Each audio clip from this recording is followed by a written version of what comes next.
Рахмат, саламатсыздар, урматтуу депутаттар, саламатсызбы төраға. Номер 7-чи Ош округу Осмонов. Урматтуу төраға.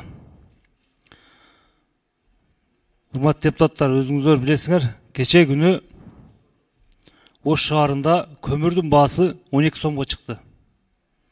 Мен жергиликтүү бийликке чыгып, антимонополия кайсыл жакка карап отурат, силер кайсы жакка карап отурасыңар деп сурадым.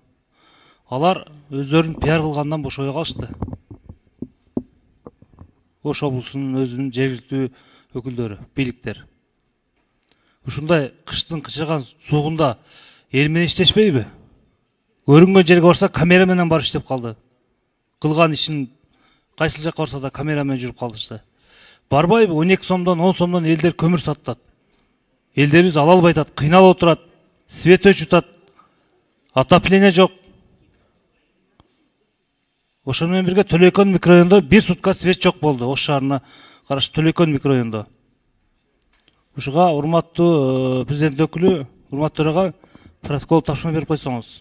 Мындай болбойт. Республикабыздын эч бир жеринде 12 сомго көмүрдүн баасы чыккан жок. Жергиликтүү бийлик иштеш керек. Пиар кылып отура бербей.